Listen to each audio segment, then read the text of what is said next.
dedicated to eastern and southern Kentucky. This is WYNT Mountain News First at 4.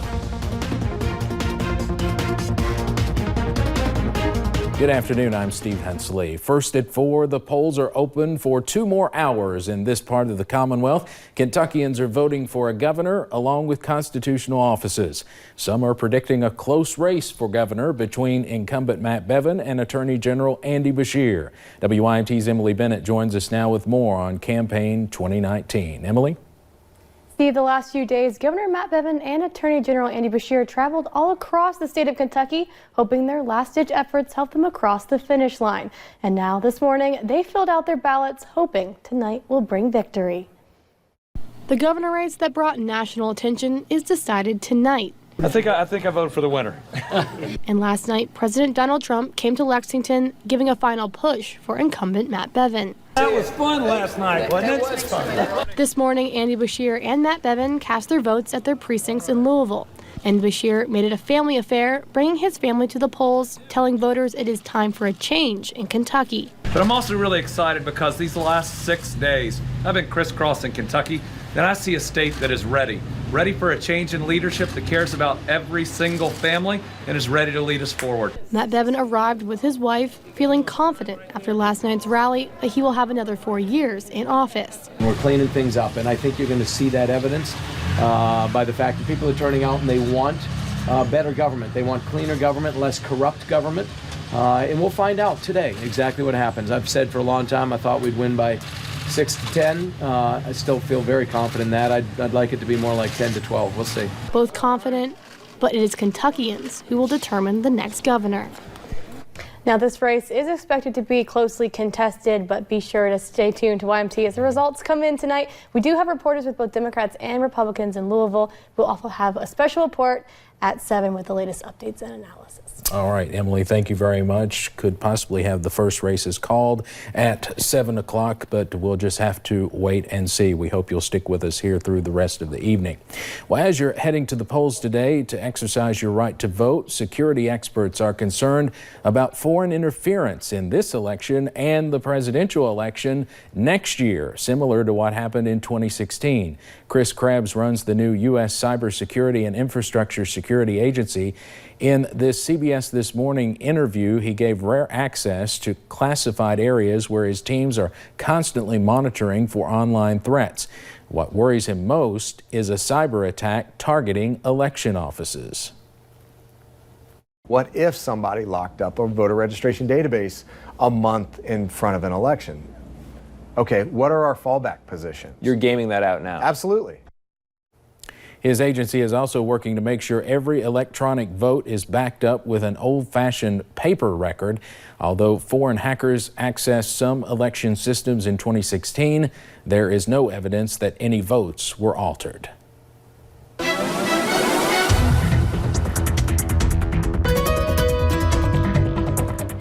It was a beautiful day to get out to the polls and vote, and if we still have time, about 2 hours left, and we're going to continue to see that beautiful weather. We'll go ahead and take you to a few of those cameras looking along Interstate 75 into London. Plenty of sunshine over there. That mixture of sun and clouds throughout the day. Looking on top of Buffalo Mountain, a few more clouds. Check it out. Look how gorgeous those clouds are, though, on top of Buffalo Mountain here in Perry County. So a few of us have dealt with those clouds today. A few stray rain chances, mainly to the north along I-64. A very weak front moving in this afternoon, which is why we're seeing a little bit more of that cloud cover. So you can see where that cloud cover was, a little bit cooler up into Moorhead and even over into parts of Jackson. You're seeing those upper 40s, lower 50s, but still seeing those 60s if you're looking down into Harlan, Middlesboro, and for our friends over into Virginia as well. Now, as we head throughout the rest of the evening, we're going to continue to see that mixture of sun and clouds, mid 50s as we head into the rest of those evening hours. Upper 40s by that 7 o'clock, right around those time. The polls have already closed about an hour, and then as we head into the rest of those overnight hours, temperatures are going to drop. We're also going to see those clouds start to clear as well. So we have more sunshine in store as we head into your Wednesday, but another cold front will move in, bring us rain and those cold temperatures. I'll have more on that coming up in just a little bit. All right, Paige, thank you. Voter turnout in Kentucky was predicted to be around 31% for today's election. WYMT's Katie Cook spent some time at a few different polling locations today to check on the turnout and also has an update on problems at the polls. Steve, the last governor's race, about 1/3 of registered voters actually came out to the polls. The number of people projected to vote today is about the same. Close to 20,000 people voted early or filled out an absentee ballot as of last week. In Perry County, around 20% of registered voters are expected to vote. It doesn't matter how much money you have, what your job is, your vote counts the same as anybody else's. As for problems at the polls, a report came out at 1:30 today saying the Office of the Attorney General received 47 complaints today, 32 prior to Election Day. Several of those complaints related to electioneering, voting machines, and general election fraud. Now, after talking with some of the people working at the polls today, they say that the overall number of people who came through was low but steady. They said they were busier earlier this morning as people came in to vote before work, but overall, long lines weren't really an issue today. In Perry County, Katie Cook, WYMT Mountain News.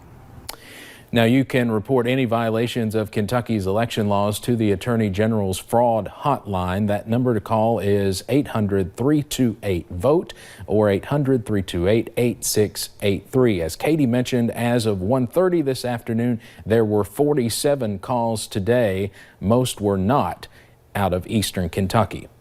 Coal mining took another hit in eastern Kentucky today. A company announced plans to lay off more than 150 people around the first of the year.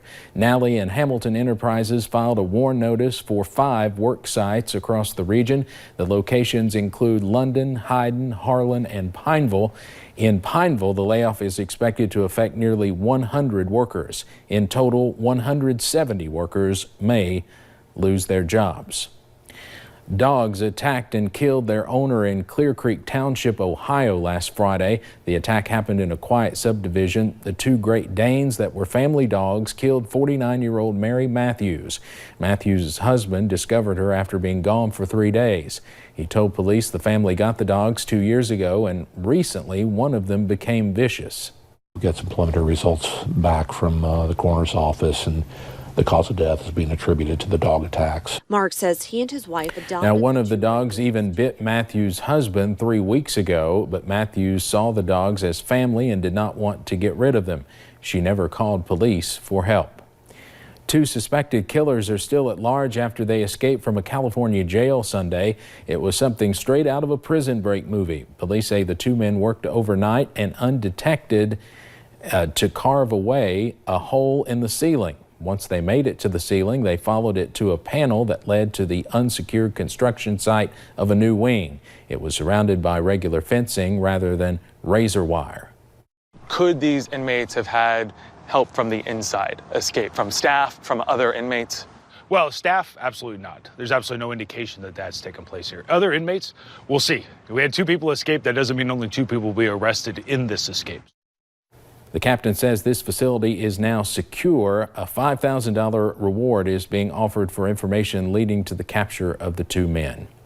A drug cartel in Mexico killed 9 Americans, including 6 children. This video posted on Facebook shows a SUV that contained the 5 victims of the deadly ambush. That ambush happened about 100 miles south of the U.S.-Mexico border.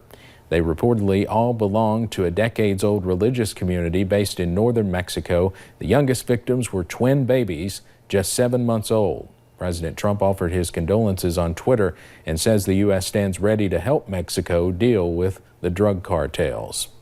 Let's head over to Wall Street on this election day. The Dow closes up today more than 30 points.